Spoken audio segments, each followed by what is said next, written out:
Well, good evening, everyone, and welcome to Yada Yahweh Radio. I'm here with Kirk. Howdy, Kirk.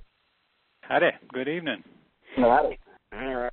Kirk is in the fire zone, so if he's all choked up, he is surrounded by the worst fire in California history. So it's a little city there, isn't it? Yeah, it's bad. Even those that are not in the direct line of it as we are, the smoke just covers. It's been pretty bad this week. Yes, sir. Hundreds of thousands of acres. All right, what I wanted to do this evening is begin where we left off a week ago. And I want to do that primarily because the statement in Bereshit, Genesis 26:5, is, on 1 to 10 scale of important, it's a 400. Very few things could be more overall really give any more credibility to the message that we've been conveying. That Yahweh is known only through knowledge and understanding. That he is approached only through knowledge and understanding. That the covenant participation is based upon knowledge and understanding. And that faith is irrelevant. That Paul was absolutely wrong, and therefore you can throw away the Christian New Testament. This is an absolute affirmation that the approach that we have been taking is valid. So I think it's not only important to help underscore the value of what we have come to know and to give credibility to what we've come to know and what we have shared, but also for someone who may be listening for the first time to affirm that God can only be approached through knowledge and understanding. There is no other path to him. So this begins. This is because. Go ahead, Kurt. No, I was just going to say, and I would add, where can you find that knowledge and understanding? It's only in the Testament. It's not the Quran. It's not the pathway of Buddha. It's it. It's the very thing that everybody tries to ignore so badly. Yeah. Last word in this list of things is Torah. So that is absolutely true. That's the only place you can find this information. It begins, this is because, ekeb. It's for this reason. And remember, this is now the conclusion of the ultimate test, a validation as to whether or not you come to know and understand and have acted upon the terms and conditions of the covenant. So it leads into this with ekeb, which is this is because. This is the reason. This is the end result. This is the cause and consequence. Yes. This is the merit and the reward for trusting the visible trail of evidence. It's an interesting word because ekeb is from akab, which is used frequently. Akab is the root of, guess whose name? Jacob. Jacob, that's right. Mm-hmm. And digging one's heels, absolutely. Yeah, it's just fascinating how you're talking about the covenant, and the covenant was opened up to an entire community of people through Jacob. And the word that is used here is written identically to and is based upon Akab. And I've always thought that Jacob, well, it doesn't have the hay in it, was probably originally written Akab. There's no reason to think otherwise than Akab. And then to dig in one's heels, leaving footprints which are straightforward and steadfast, unwavering with regard to Yah. Planted upright, yes. Yeah, and that's really an important thing. I think I've shared it in programs a long time ago. I like to walk on the beach. And when I walk on the beach, I will practice Akab, which is just to feel what happens if you supplant your heels. And when you do that, you really are walking upright. You're walking steadfast. You're walking straight ahead. You're walking with purpose. And also, if you ever played tug of war as a kid or at a camp, you know, what you do to prevail, to keep from being pulled aside, to keep from losing, is you dig in your heels. Oh, yeah. And that's what Jacob did. He was forthright, straightforward, steadfast, unwavering, and strong because he dug in his heels. So here is the first word of this based upon the name of the individual who became Yisrael. So this is because to show the way to the benefits of the relationship.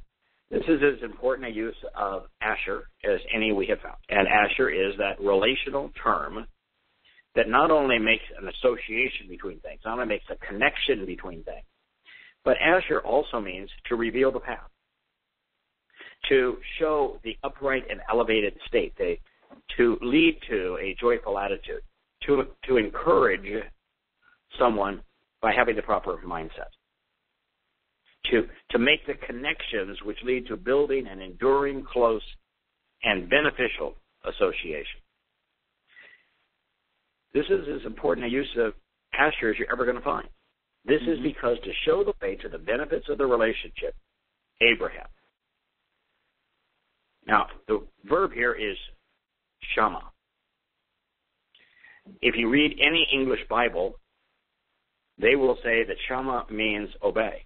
You've looked up shama, Kirk. Can you find any hint of obey in the word? No, sir. It's all here. Listen to me. Pay attention. There's only two ways you can translate shama and be accurate. Hear or listen. I don't think there's any difference between hear and listen, but those are the only two English words that can be accurately used to translate shama. So it means to use your perception of hearing to completely process audible information so as to understand. And in case that was a question to people, the next word is ba kol e, my voice. Listen to my voice. Well, who's speaking here? Yahweh is speaking here. Yeah, exactly. Now, how would you and I go about listening to Yahweh's voice? Once again, to the Torah, where it's written down and engraved. Yeah. Right. It's about kara. You know, kara means to read and recite, to invite and to welcome, to be called out and to meet. Well, yes, if you recite something, then you're speaking it aloud and you can hear it. Now, I think a lot of folks maybe miss the importance of listening to Yahweh's voice and why it's important to recite. And I don't know if you do this because you're a visual person. I'm more of an audible person, Kurt. Well, I like to think of both visual and audible, and you may be as well. I find that if I read something aloud, if I say it aloud, that I come to process it such that it resonates within me. I understand it better, but mostly I retain it better. Yes. And I'm empowered when I recite it aloud to listen to the sound of the words and then be familiar with how they come across such that when the opportunity arises to share, I'm prepared, I'm rehearsed, and I'm prepared to share. But it is to speak words, you have to engage more of yourself. You have to use your eyes to read them, your brain to process what's there and what the sounds convey, and then you have to convey the sounds of each phonetic letter, and then you're using your sense of hearing to process what you're now saying, and then trying to ascribe meaning to it. It's a complete engagement, so much more than just reading. Now, I remember attending some board meetings back in my business days. I remember one of the gentlemen that attended the board meeting says, you don't need to convey this orally. I can read 7 times faster than you can speak. Mm-hmm. Yes, you can. And so can I. But you can't process it as well. Yeah. When you speak it, can become part of you if you're processing it correctly. And to recite it, you are both observing it and listening to it. It's a much more compelling and comprehensive experience. But that's all you need to do. If you want to listen to Yahweh's voice, you do what we're doing right now. al-Rassooli 26:5 is in Yahweh's voice. Yes. All you have to do is recite it, and you're listening to it. So this is because, to show the way to the relationship, Abraham, Shama, listen to my voice. Now what's interesting here is that this listen to was written in the call perfect. And the reason that has some value for us is that the call means no nuances here. This is just literal, genuine. He literally listened to what I had to say. Right? And the perfect means that he did so completely, but this isn't something that we have to do on an ongoing basis. You listen to what he says and respond to it. That's what Abraham did.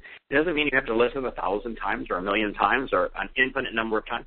Just listen, and you've done what you need to do. But the next verb is shamar. The nice thing about shamar is it was written in a very different way. It was written in the imperfect, which means observation is something we need to make a habit of. We need to do on an ongoing basis.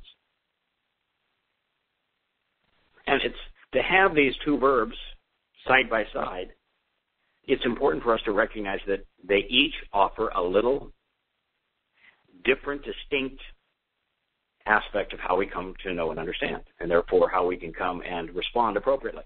And the realization is that we ought to be observant forever. It just needs to be part of the fabric of our lives. We don't have to be reciting what Yahweh says all the time, but we should always be observant. And being observant doesn't mean, as the English translations would say, to keep. No. You know, it just means to pay attention to what's around you. Keep your eyes open. There's all sorts of information and affirmations out there. Pay attention. Process it. Think about it. Respond to it. So he listened to Yahweh's voice, and then he visually observed and carefully considered, and now he's going to have this list of things. So all of the things that follow would have had to have been read. So those who would say, well, Abraham had this advantage, that spoke directly to him, that directly with him. That wasn't an advantage. We have a better advantage. Yeah, we can go over every nuance of this over and over again, right? Mm-hmm. But by using shamar, he's saying that our position and Abraham's is such that we are in a hugely beneficial spot by comparison to Abraham. Abraham would have had handwritten text of these things. Mm-hmm. They would have been written on either parchment or on papyrus. In this date, it probably would have been written on parchment. Mm-hmm. And I guarantee you he would not have had the kind of illumination we have today in our homes. And he would not have reference materials to check every nuance of every word. Right. Our ability to observe these next list of things is vastly superior to his was, to what he had some 3,000 years ago. So we're privileged, if you will, over where he was. So what's the first thing we need to observe is my requirements and my responsibility. Mishmeret. Those are very different things, requirements and responsibility. And so you have to determine if Yahweh is saying he paid attention to, came to closely examine and carefully consider Yahweh's requirements. Well, that'd be the requirements for participating in the covenant. That's what this test is all about. Mm-hmm. But also, and I think equally important, Yahweh's responsibility. And the word can mean both things. God has the responsibility of doing what he promised. He told Abraham that he was going to provide the lamb. That's why we spent all that time, Shayah 53, is explaining how he provided the Passover lamb. He says, I'm going to provide the lamb. Don't do anything to your son. It's me. This is on me. Yahweh, therefore, had a responsibility. He had already, at this point, shared the 5 benefits of the covenant with Abraham. Yes. That Abraham would become immortal, perfected, adopted, enriched, and empowered. Therefore, Yahweh had the responsibility of following through in giving to Abraham what he had promised. It's not a bad thing to come to recognize that God has responsibilities. He has obligations. We don't have any obligations. He does. But he does have requirements, and he should have them. Because if he didn't have requirements for participating in the covenant family, eternity would be far worse than life heroes on earth. Mm-hmm. Far more bad people, far more horrible behavior. Lots more religion, lots more politics, lots more war, because people would be greatly empowered and they would live forever. Yeah, same old. Yeah, only worse. Right. So he has to have requirements. And that word is meshmireth. My verbalized expressions regarding my mission to provide safeguards and my obligations to fulfilling them. It is from one of the most visual words in Hebrew, mashal. Mashal, yes. The mashal is often translated proverb. And proverb is not a bad way to express it. Proverb is even based upon the English word verb. Verb is an actionable account. And so the Proverbs are vivid, easily remembered parables regarding wisdom through representation and comparison. Now, the reason that is important is, have you ever read one of those books on how to transfer something from short-term to long-term memory, how you remember somebody's name if they're introduced to you, or remember a series of numbers? Have you ever read how you go about doing that? No, I've seen the guys that do it. I have not read the book. Yeah. Hard to say. Yeah. Well, the technique is always the same. It's to put the person's name or the numbers in an actionable sequence. Mm-hmm. So if it's Kirk, they're going to see maybe someone kicking a ball. And maybe it's Kirk, so they're going to see a berserk person kicking a ball. And the moment they see the actionable thing of your face kicking a berserk person kicking a ball, they will never forget your name. Right. They'll look your face and they'll remember your name because they've put that bit of information in an actionable context. And so a mashal is an actionable, vivid portrayal that is easily remembered. It's easily remembered because it's actionable. Mm-hmm. And it's interesting that mashal is also based upon the Hebrew verb shamar, to observe. Yes. So the next thing is my directions and conditions of the contract, mitzvah. My binding instructions regarding my contractual agreement and my authorized directions regarding the codicils of the relationship. Let me ask you a question on this. Sure. How could you ever, if that's the meaning, and it is, everywhere you go, that's the meaning. Nobody argues that that's the meaning. How can it be anything, how can it change? I mean, how can you ever wrap around another religion and say this is fulfilling that or this is changing to that? That alone is just blows Christianity or Paul in particularly out of the water. I mean, forever is forever, and this is what he did, and this is my contract, and he cannot change it. Yes. Well, it's, this term mitzvah. How do you rationalize anything else? Is essentially the synthesis of the Torah and the Bereth covenant. If you took Torah, teaching and instruction, and Bereth, family relationship, and you blended them together, then you would have mitzvah defined, authorized and authoritative instructions and directions regarding the terms and conditions of the relationship.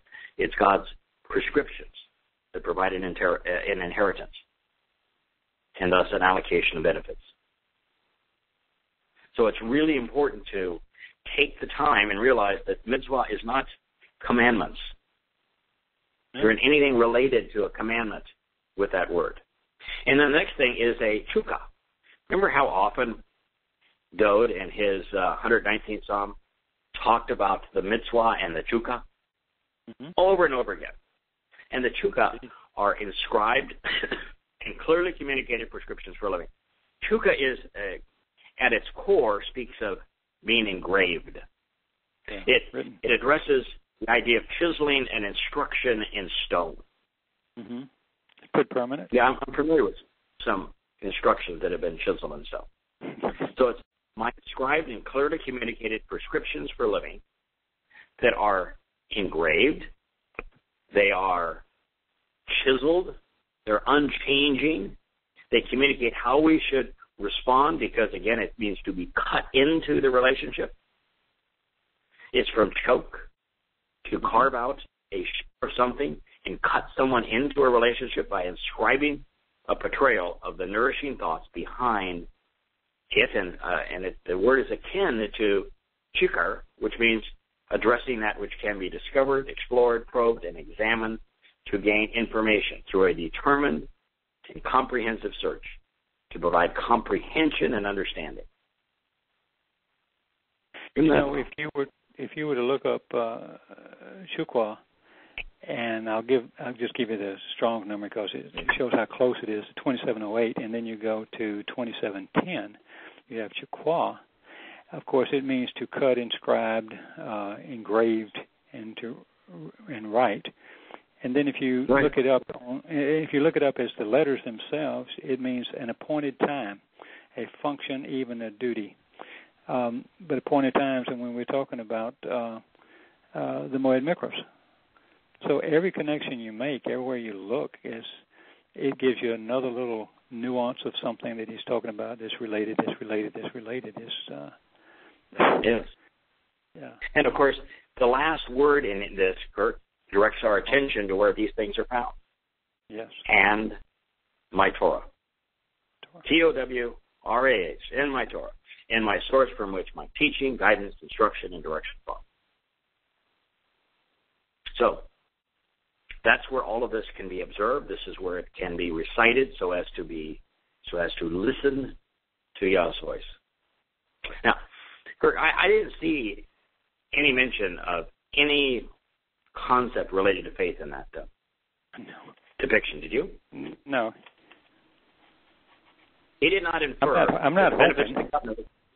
No, the benefits of the covenant are not going to be availed because Abraham believed it. Now, since that is the crux, that is the fulcrum upon which Galatians is based. That is the fulcrum upon which Pauline Christianity is pivots. Where Paul said that because Abraham did not have the Torah, it was by faith that he was made righteous.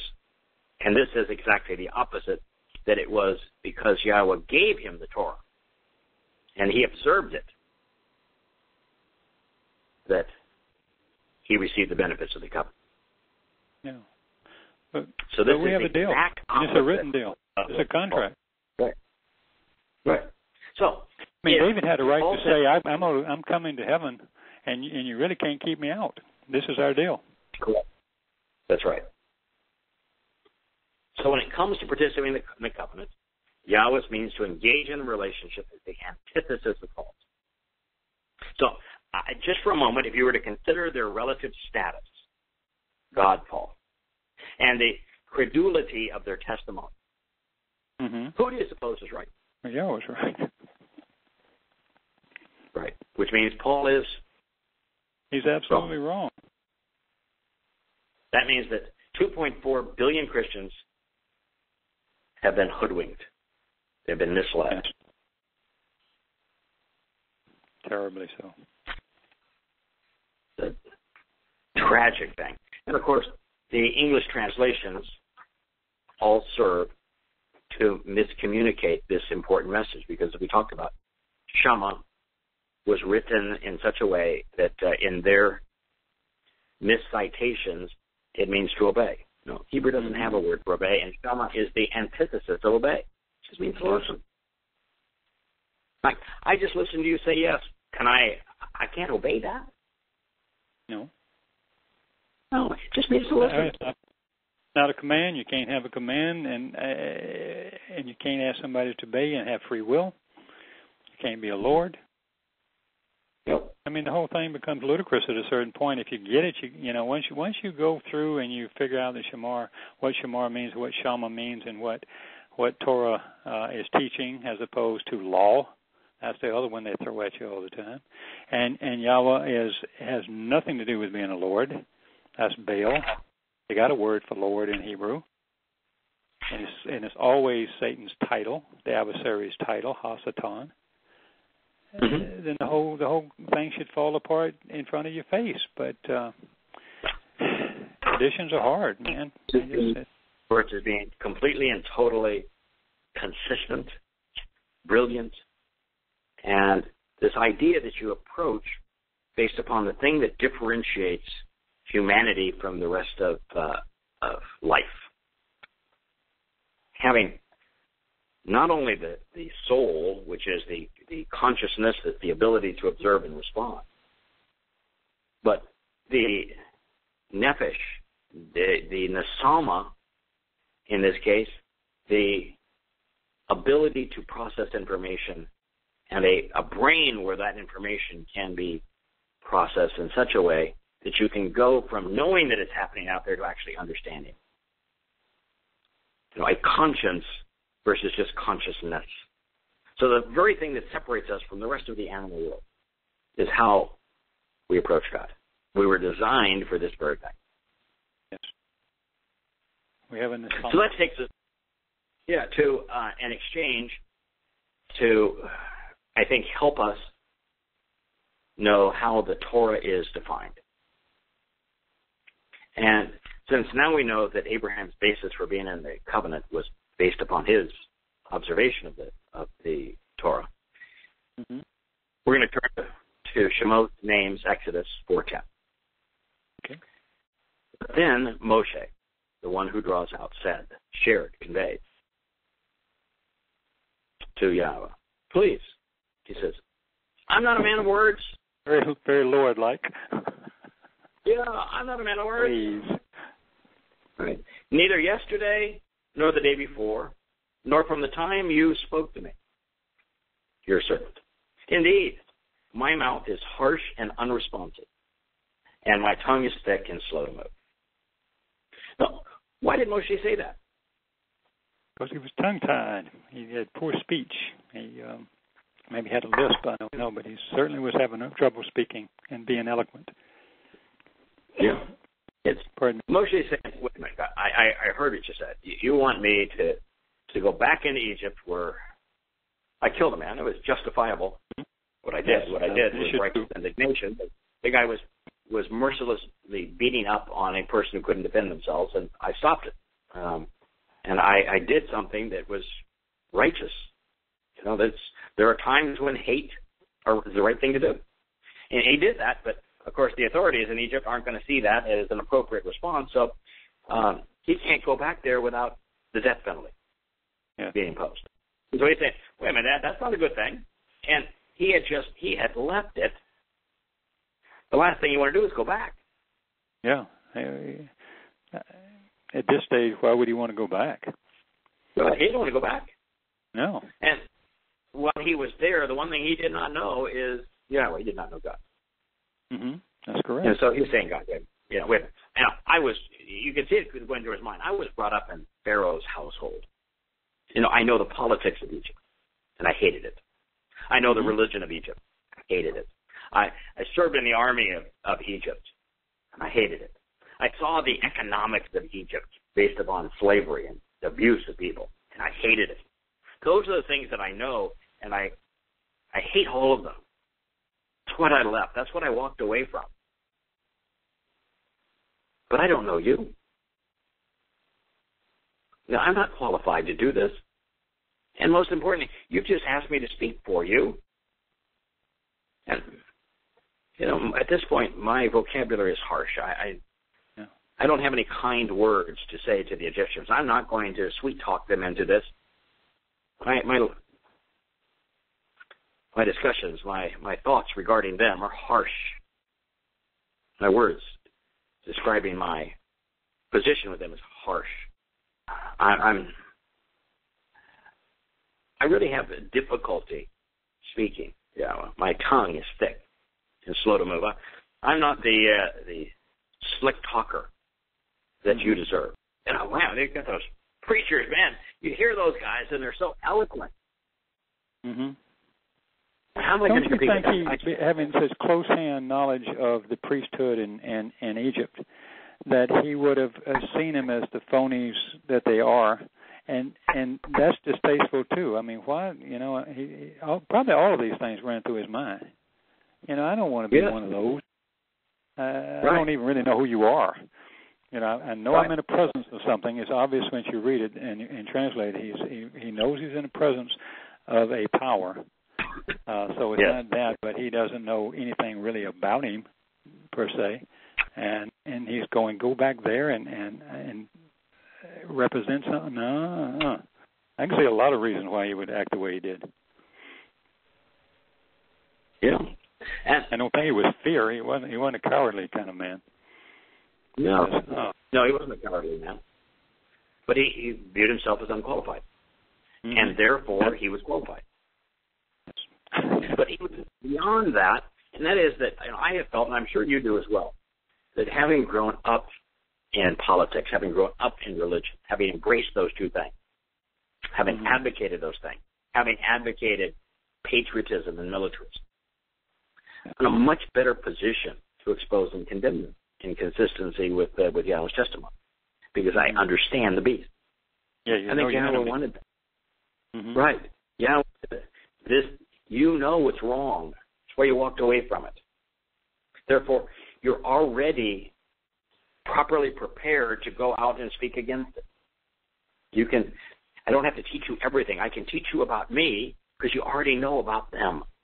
Mm-hmm. And the last thing Yahweh wanted to do is teach Moshe about them. He wanted to teach Moshe about him. So by taking a guy that had been exposed to all the evil of the economic and military and political and religious system of Egypt, he didn't have to focus any attention on what's wrong with them. Moshe already knew it. He could focus 100% of attention on what's right. Right. So it's a combination of many things. One is he was properly prepared to understand what was wrong about all aspects of Egyptian life. And he knew he wasn't qualified, which made him wholly dependent. And then best of all, he's the person that Yahweh was going to convey his testimony in his name, and God picked a person that stuttered, who had a speech impediment. I'd appreciate the humor in that. You've got to appreciate the humor in that. Yeah, the moment that you think privileged or special because Yahweh is using you in some way, look at the people that he used. To convey how to observe the Torah, he picked a guy that had more flaws and more deviant behaviors than he had hairs on his head. So to convey his name and his message so that we could recite it and listen to him, observe it, he picked a guy that had a speech impediment. To convey the terms and conditions of the covenant, he picked a guy that was not the sharpest tool in the shed, Abraham. Abraham didn't get it for a long time. It took a lot for Abraham to understand. Finally did. He passed the open book test. Yeah. Shows a landlubber to build a boat. Yeah, is that, I was, at one time I was questioning, so why would Moshe say that, please, I am not a man of words, neither yesterday, nor the day before, nor from the time you spoke to me. So he's not just saying, I'm not a man of words. He said, I wasn't a man of words yesterday. I wasn't a man of words before you spoke to me, and I'm still not a man of words. Yeah. So it's kind of like he's saying, all right, you're the creator of the daggone universe, but you would think that you could fix it so I could speak better with you. Yeah, you give me a little miracle here and fix my stuttering problem. Yeah. Yeah, then I'll go. Show me a little miracle here. Mm-hmm. Give me a little goose here, a little prop, so I'm feeling a little better about it. Oh, yeah, it works. You get to know him. You get to trust him. He's beside you and working with you and leading you and guiding you when you just listen to what he has to say, when you process his testimony, when you engage and rely on it.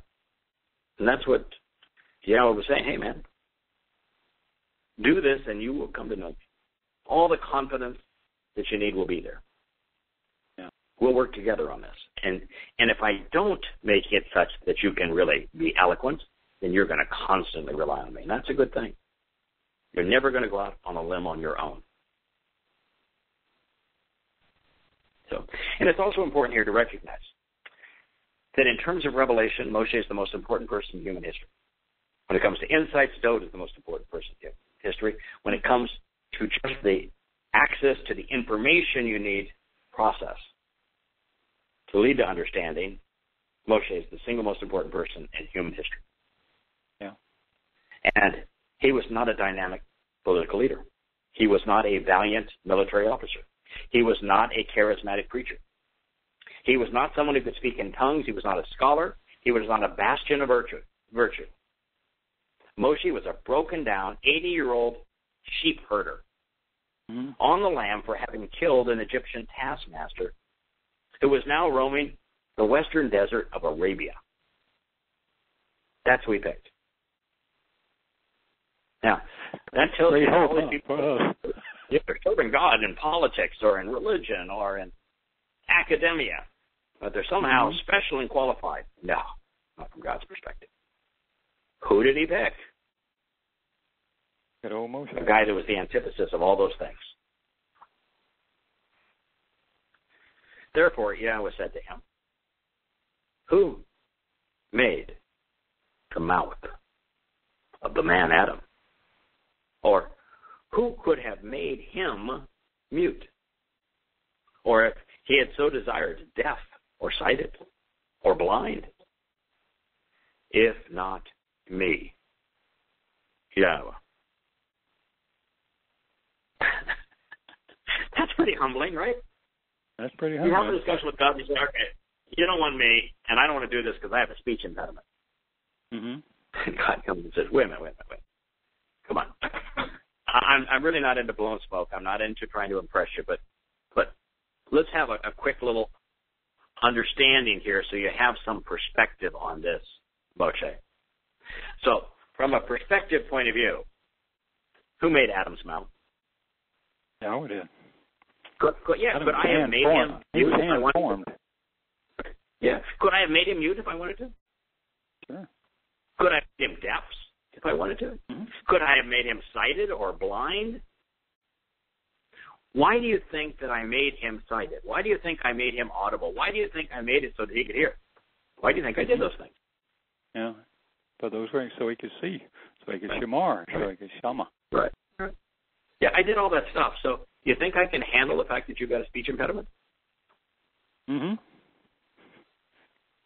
You know, I dug up some stuff in here. This just an idea. But as I was looking at the words that he chose for speaking and for hearing and for seeing, and the question I was asking as I was doing it, I don't read your commentary. I try not to read anything before I break down all the words, and I try to figure out what it's saying here, and then I'll read your take on it. That way, I try to avoid being influenced too much on whatever direction, and then I go back and read yours, which is I find easier or more rewarding, I should say, because I have to dig a little harder. And I was thinking about this, and I was thinking about Yahweh. Moshe didn't have a problem with his seeing, and he didn't have a problem with his hearing. It was the whole issue was his speech, and yet Yahweh brings up all three of them. And I was wondering, is that significant at all, or did it mean anything beyond just the obvious that you stated there? And I think that's all true. But also, when I looked at speak, which is elam, and then hear, which he uses the word cheresh, and then to see, he uses bekwash. So I looked those up, and then I looked up the roots to some of those things, as well as some of the verbal roots to them. And it's really kind of interesting. What he's done. He's if you look him up, he's almost like he's a little sideshow going on where he's describing the situation of his family or mankind. Because if you, I'd come up with that conclusion. Did you? Well, I came up to it because first of all, he uses elam, which obviously means to be unable to speak, but it also means to bind. and it means to bound up the tongue. So I asked myself, well, Yah obviously is not looking for a great speaker, but one that will not be silenced, nor will he be bound by a religion of political words and power. So that's just to me, that's a little underlying thing, because you don't really look it up and say, okay, that means to be bound of tongue. You just say it's unable to speak. That's the way, or mute. But elam is a lot of, there are other words for speak that he didn't have to use elam or elam. Yes. Then you go to, then the next one was sheresh, which is deaf. Mar is a typical word for speak. Amar, debar. Oh yeah, I've got several. We've got for speak. You can have Amar. You could have pay, or you could say I can't speak. Lo Amar. You could say a lot of different ways he could have said it. So I'm always curious when he uses a word that is a little less obvious, because he used Amar earlier in the first part of the sentence. So why didn't you use Amar again? So maybe there's something there or not. And then Sheref is to be deaf. And Sheresh, from Sheresh, which is the verb to be silent, and extreme silence, and unable or unwilling to listen. And then there was Pequesh, or Pequesh, which is seeing or sight. Now, there are other words for seeing and sight. You could say Ra, Mar, to carefully consider by looking, that sort of thing. And then, but so many words per sight. Why? And all of the time we've done this, you might see "kaf" 1 out of 100 times based on the other words that he very infrequent. So I looked at the verbal root on that one. Now you have pequak, which is open your eyes and ears, alluding to the senses. If you look at the letters, you have a double Q and a chet, which is to be perceptive, to understand, and even the words wrapped around it. Or let me show you. Let's go a little further on that one. Okay. There's a word that follows it. He says "pakwa," and then he says "o" or, and that doesn't seem like much, but it says. But I looked up. I'm probably mispronouncing it. I'm fumbling on my words. I have a thick tongue too, which is AWHR, which means unable to receive light, to be blinded. From awir, which is darkness of the eye, to put out, to put out the light. It means to cover something that covers, like a skin, a hide, a leather, or chaff. We know the relationship to chaff, when the wheat from the chaff. It's like something that I'm going to be suffering from here a little bit, starting now with cataracts, or a film or a skin over your eyes. And then there's a related word to that, AYIR, which is a male donkey.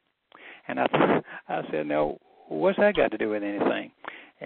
But if you think about Islam, one of the things that they never do is listen or hear or see. Right. And then I looked up, the letters on that one, which is an ain and a double yod, or double yod, and a rosh. A rosh. Yeah. And and it means the wrong perspective, and it also means a dark force, a dark or a wicked place. The wrong perspective. Isn't that perfect? Yeah. So I'm looking at. Now, everybody won't do what I do or have as much fun doing what I do, but I'll just look through these things, and I don't make up the connections.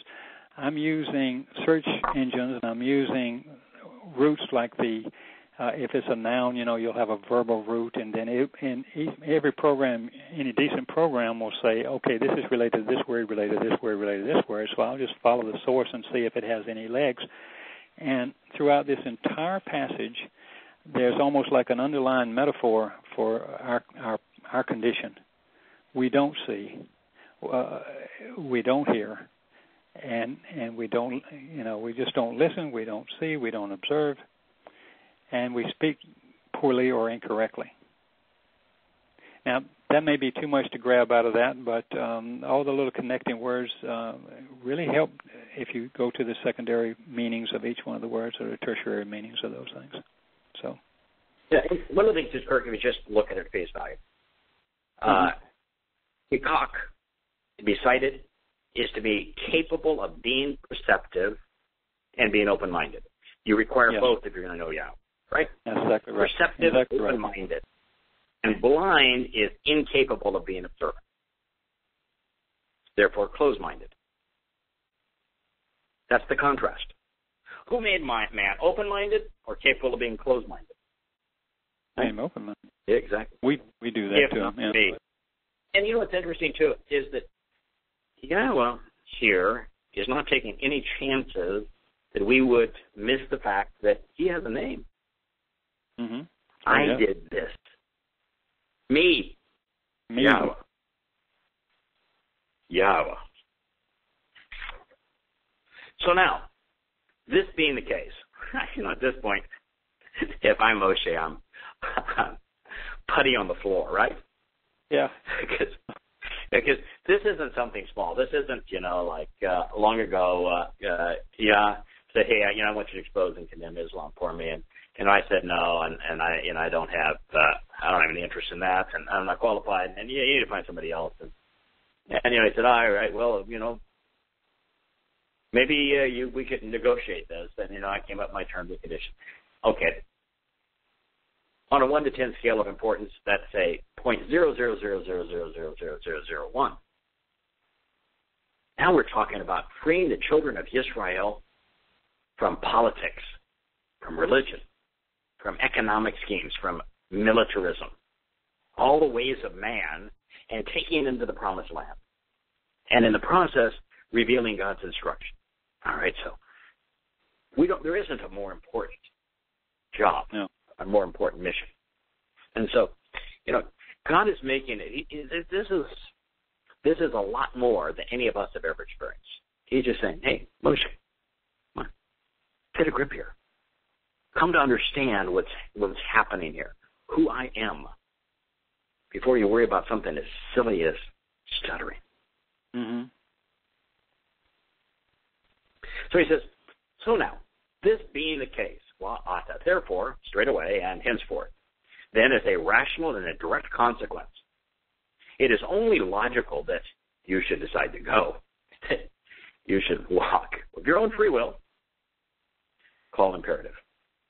And I myself will be alongside your mouth, and I will guide and teach Yarak you what you should say regarding the way to the benefits of the relationship, Asher to Bar.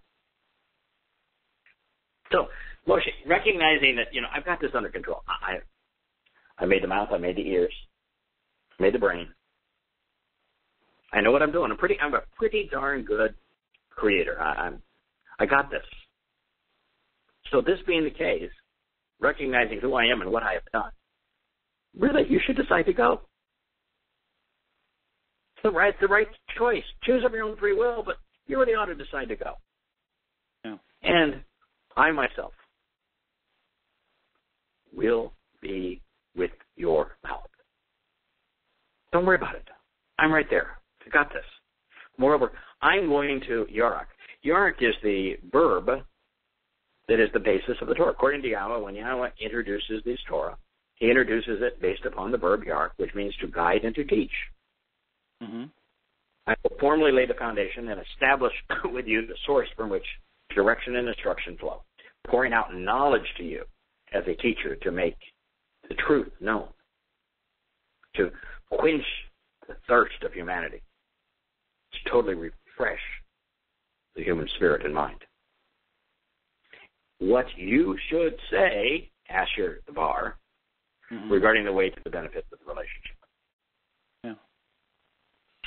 And it's always, it's not the Paul stuff, the Christian stuff. He's always, everything is back to these fundamental things about how you benefit, what are the benefits of a relationship and how you can observe them and make them yours. Correct. So he taught Moshe so Moshe could teach us. Mm-hmm. All about teaching and guidance, right? Yes. All about Asher. Yeah. The way to the benefits of the relationship. So this now, is we have a one extraordinary, important statement. I myself is going to be with you. You know, when I did those 5,000 radio shows as a guest, where I never prepared for one of them, ever. Yes. And I was never stumped with a question I couldn't answer. The deal was that that's a distance. It's a job I want done. So I'm going to handle it.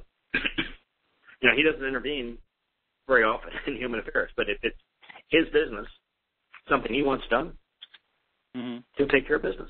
That's what he's telling Moshe. I'll take care of business there. That's something I want done. So I had a little inkling of that in the 5,000 interviews that I did.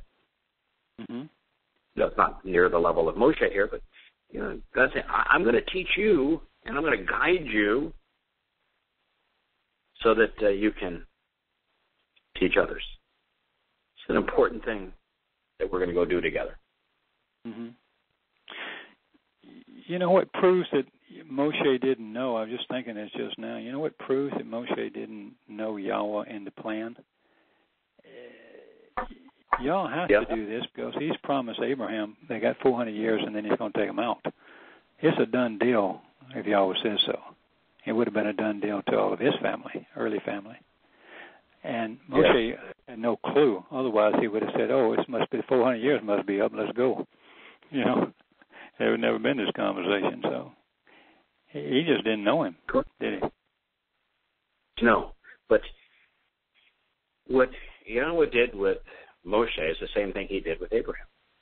And it's really important to recognize their position when Yahweh spoke to them. Oh, yeah, that they had walked away, you mean? Yeah, both cases. Did Abraham know Yahweh when Yahweh introduced himself? No, not at all. No, not at all. Okay. Did Moshe know Yahweh when Yahweh introduced himself to him? No. No, not a clue. And were either men engaged in the politics or the religion of their country? No, or I never would have approached him, in my opinion. Yeah, they were as far away from that as they could possibly be. Abraham was as far away from Ur of the Chaldeans, Babylon, as a man could be at that time, really. He followed the Tigris and Euphrates River all the way to Haran. You know, at that point, he would have to leave the rivers to go south into Israel. But, man, he was close to the headwaters. Yeah. To the source, not the mountain. And with Moshe, he was in the Netherlands, man. You can't get much further away from Egyptian civilization than the barren desert of Arabia. That's where he was. So these men had deliberately chosen to walk away from human religious and political institutions. That's where they were. And neither man knew God when God introduced himself. Now that tells us a great deal. That means that we're in the same position, that God chooses who he introduces himself to. Both men now had the opportunity to reject Yahweh and say, no, I'm not going there. Thanks, but find somebody else. Well, both men had to reject him. All God did was provide an introduction. From that point on, it was up to the free will of each individual to follow up on what he said. And that is essential to our understanding of how we all engage in a relationship with him. We aren't going to find him on our own. You know, we were talking about this the other day, I think when Mary came over, either time before last perhaps or something on the Shabbat. And we were talking about that. I don't know too many people, I can't think of anyone who was not in the same situation and hadn't already walked away to whatever degree we could walk away, you know, but had disengaged with the church or disengaged with politics. And then they either read your book or somebody talks to them about that or something of that nature, or they start questioning, and some have independently found it and then found you after that. But they all had disengaged from their religion and politics prior to the getting close to Yahweh. Yeah, and that's your case. As had I, as had you. I mean, I was a evangelical Christian and very political in the Republican Party. And I had come to see a plague on both of their houses and had left them, became an agnostic and apolitical. You know, and so it was only then that Yahweh introduced himself, and I had no idea who he was. Mm-hmm. Got to know him because I listened to what he had to say. I got to trust him because I engaged based upon what he wanted done. It's what happens with each of us. So I don't think that any of us come to him on our own merit. I think God provides an introduction, and then it's up to us to follow up on it or reject it.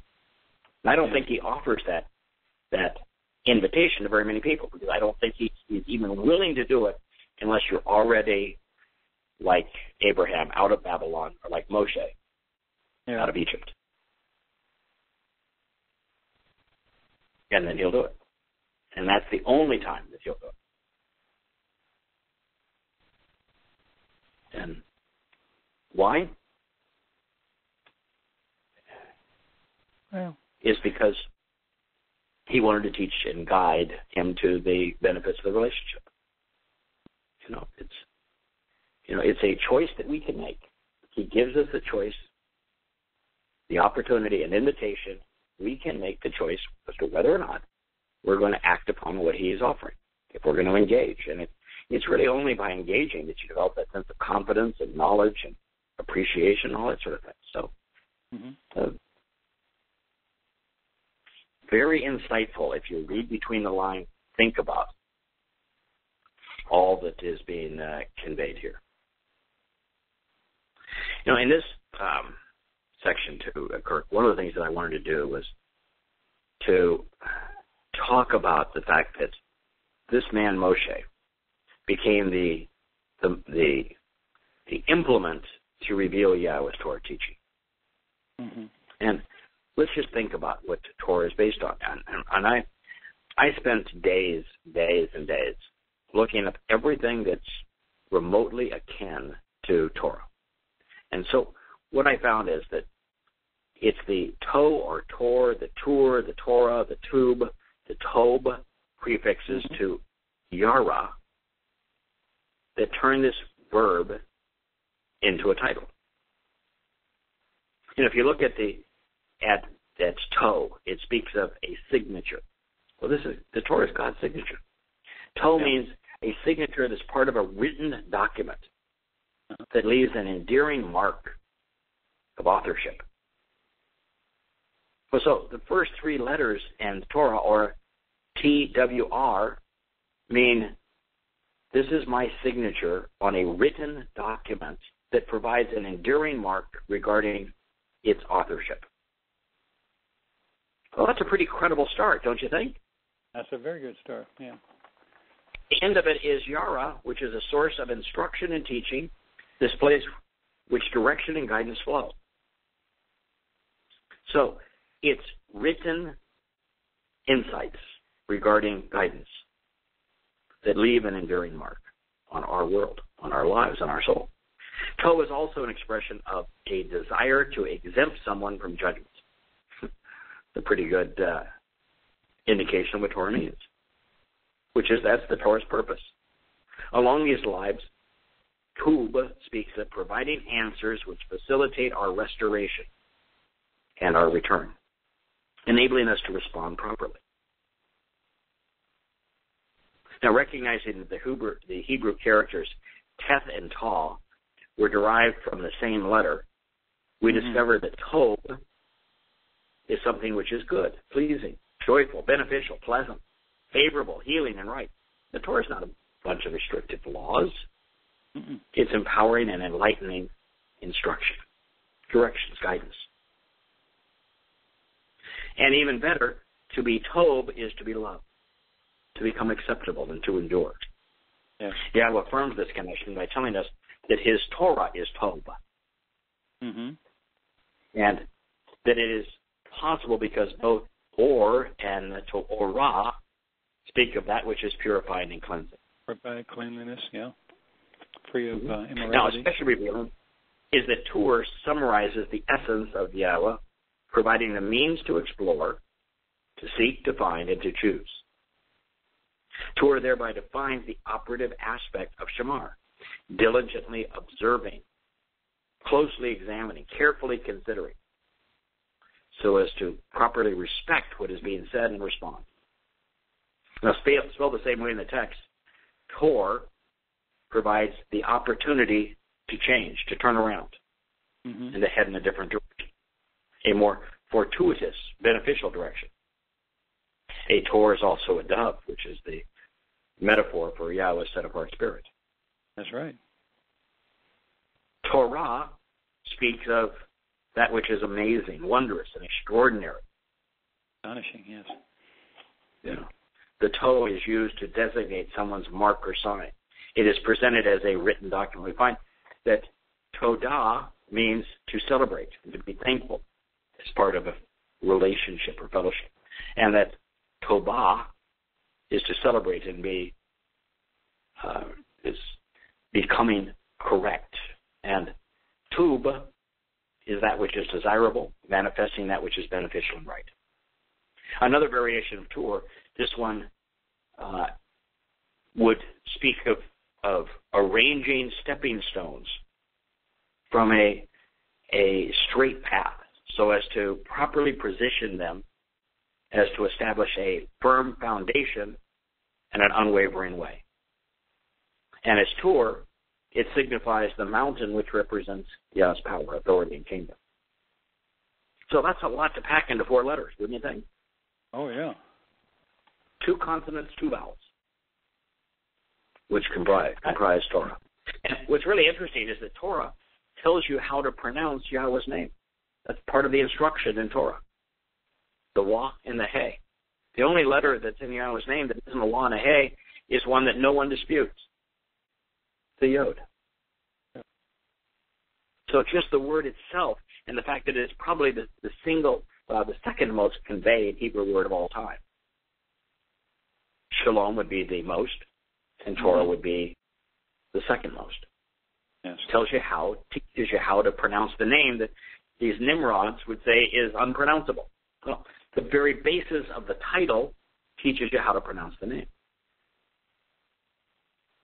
So if we bring all these insights together, when we observe the Torah from the perspective provided by the Hebrew lexicon, we discover that we are witnessing Yahweh's Toe, signed, written, and enduring, Torah, way of treating people, Tur, giving us the means to explore, to seek, to find, and to choose Yara, the source from which instruction, teaching, guidance, and direction flow, which Tub provides answers which facilitate our restoration and return, even our response and reply to that which is Tob. Good, pleasing, joyful, beneficial, and favorable, healing and right, and that which causes us to be loved, to become acceptable, and to endure. Tahorah, purifying and cleansing us, Tor, so as to provide an opportunity for us to change our thinking, attitude, and direction. 4 letters. A person reaching up to Yahweh, the last letter. A person with perspective, their eyes, their mind, their ears, their mind, everything integrated. Engaged. Yes. Yeah, to be made more secure, to be enlarged, to be enriched. And of course this symbol which became the T really in the English alphabet. It's the horizontal support beam and the vertical pillar, which speaks of the doorway, the means to support the tent, the home of its day, and therefore the tabernacle where Yahweh met with his children.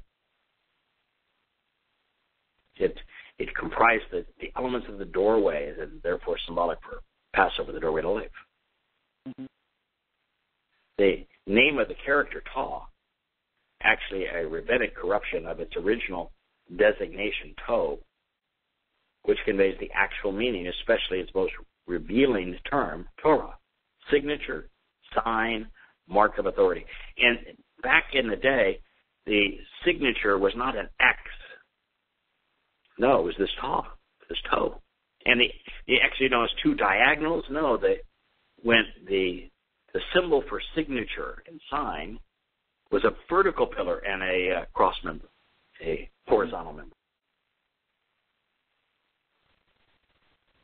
You know, I had done this years ago, And yesterday I did it again, and I did it even with all the letters, probably 7 different lexicons involved with this. And everything you've written, you can't find anything that argues with that. I found a couple of cuties. I mean, when you said tube, which means to return or answer, give a reply, or restore. From shub, which is to turn back, return to God. Build, it even means circumcision, which is, something you have to do as one of the terms and conditions to become part of the family. I don't care where you look. I mean, this is what you did is brilliant. I mean, I'm not just patting you on the back. I'm just telling you it's really good. And if you want a challenge to go find it and find something, if you think this is not what Torah means, then you can't find it. So if you think this is law, then I don't know what to tell you. Yeah, it's all there for us. It's all there, And it's always teaching. It's always the big word, teaching. It's always instruction, guidance, direction. Yeah. Everything. There is absolutely no inference of any kind in any of the roots, or any of the bases, or any of the letters, or any of the context of Torah, which would imply law. Mm-hmm. Ever. No. This corruption to law is nonsensical. It's just unbelievably stupid.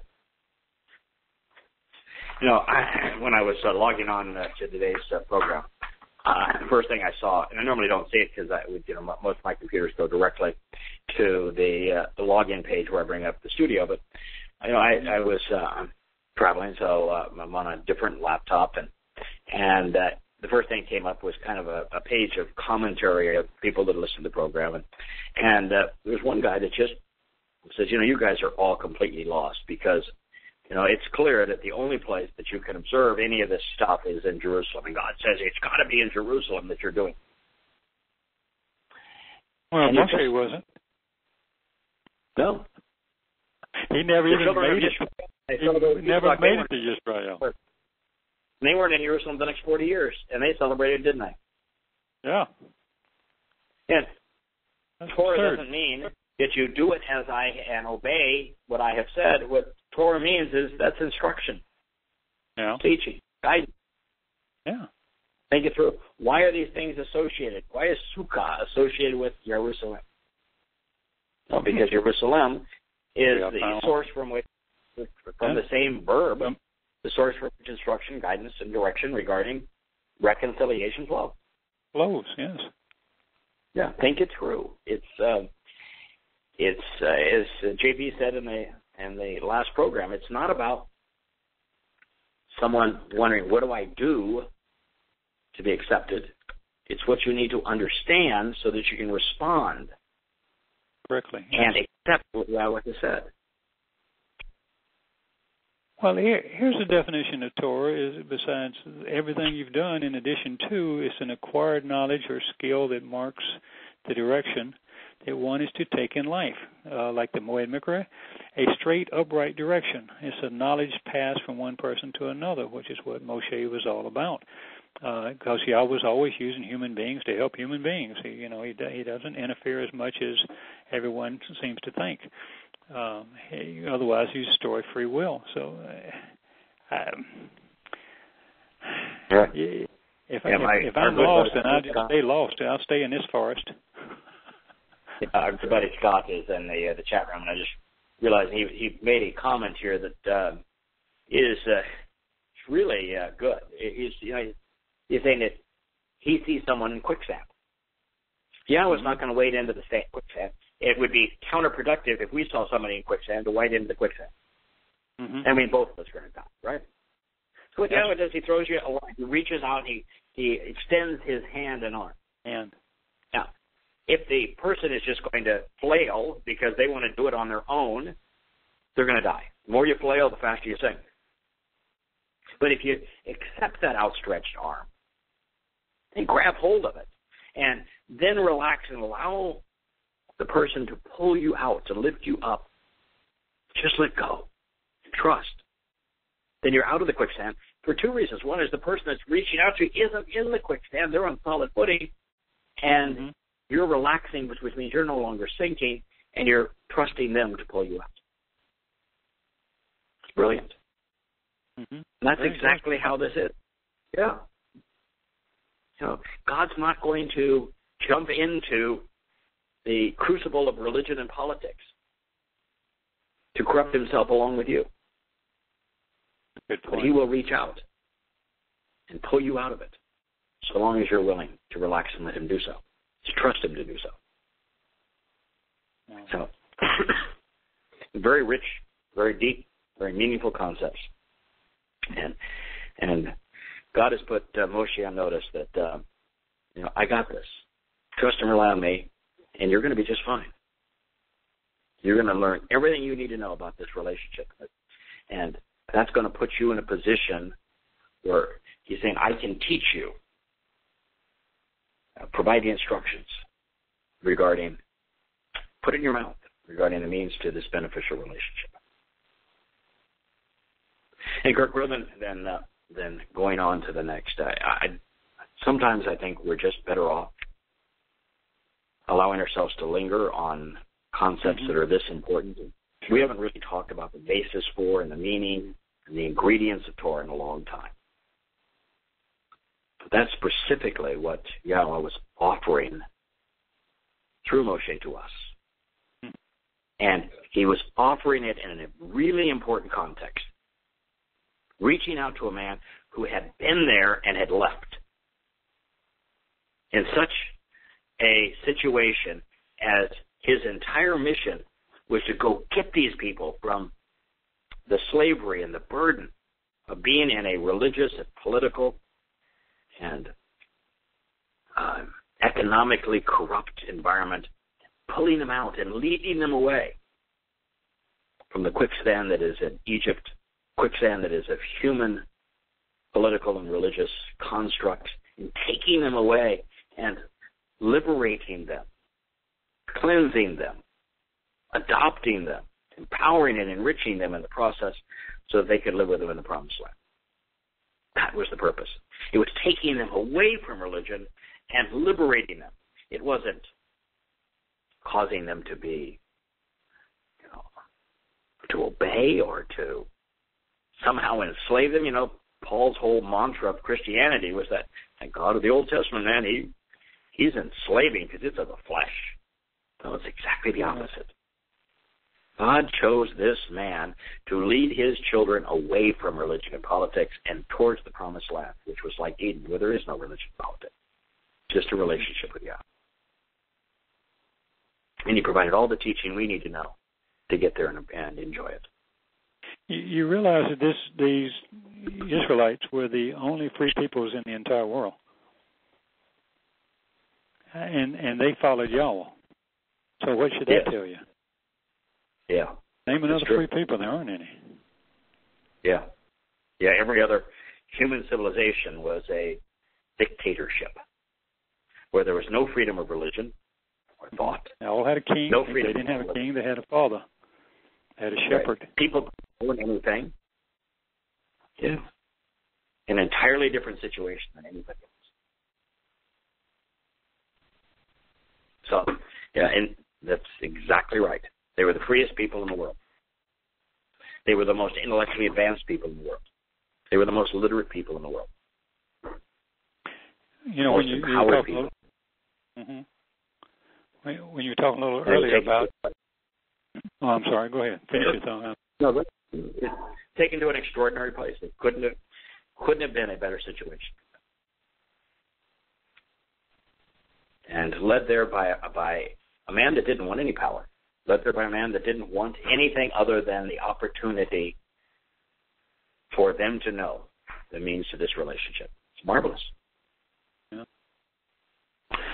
But there was one other question that was answered by this when we started, when you were talking about Abraham writing it down on whatever implements he would have had, whether it was a sheepskin or whether it was some kind of papyrus or something at that time. And in the conditions he lived in, he obviously couldn't write long scrolls of information, but he certainly had everything he needed. But what that proves also is this is a group of people that are always literate. They're always educated. They can read, write, and count, obviously. I was making the point to someone the other day that, you know, when Joseph shows up in Egypt, even though he's 11 years in prison, but when they let him out, he virtually runs the place. This is not an illiterate slave. This is not someone who can't count and organize and do all that sort of thing. So, and what prompted the conversation is these people, Yisrael, have always historically been extremely well educated, and that's why I guess why people don't like them much, because half of the world is, if you think about most of the world being enslaved and illiterate, because you don't make the slaves literate. That's why in the South and during the Civil War, prior to the Civil War, it was crime to educate a slave, because then they would have power. They may be able to figure things out. About every country in the Middle East, every country in Northern Africa, above them, below them, west of them, and east of them. Is there a single country where there's actual democracy, where there's actual representative government? People have it. Not even close. Yeah, not even close. It's the only one. There's like 60 countries surrounding it. There's only one. Yeah, if you look at humanity, these people represent about 0.2% of humanity. And yet, in terms of human invention, human enlightenment, they represent some 40% of human development and enlightenment in terms of what they have discovered. Yeah. Wow. Yeah, they are the most brilliant people on earth. Well, that should tell you about what God values. His family is smart. And they're not, they're not like we have been most of our lives, not now so much, but so much of our lives in our history in our country, and that women were not allowed to go to school. Same thing the Muslims do now. They don't let them go to school, and if they do, they do it at their own risk. So half of the population there doesn't get a chance to get an education. But I'm pretty sure. Yeah. Is there a single derogatory statement of restricting women in the Torah? No. But in Christianity and Islam, it's pretty hot stuff, man. Yeah, women are treated terribly. They have no rights. In Yahweh's world, women have equal rights. That tells you a lot there, too. It should. And so the entire communication is to a brilliant people with brilliant insights. Well, Kirk, I'd like to end it there, and we'll pick it up at this point next week. All right. Just think I enjoyed it. Thank you. What we have been taught and why Torah is such a rich word, speaking of instructions and teaching and guidance, and the people that it was communicated to. No, brilliant piece of work, truly. Yeah, truly. It is. The Torah is a brilliant, the most enlightening document in the world, the most empowering document in the world. But empowering, liberating, enriching. The very testimony of the creator of the universe himself. The man, the individual that made it possible for us to be open-minded. For us to listen, for us to speak, for us to see. He gave us those perceptions so that we could know him. All right, my friends. We bid you good night, and we'll be back with you again in a week. Stay safe from those fires. Good night. Okay. Shalom, shalom. Shalom, shalom.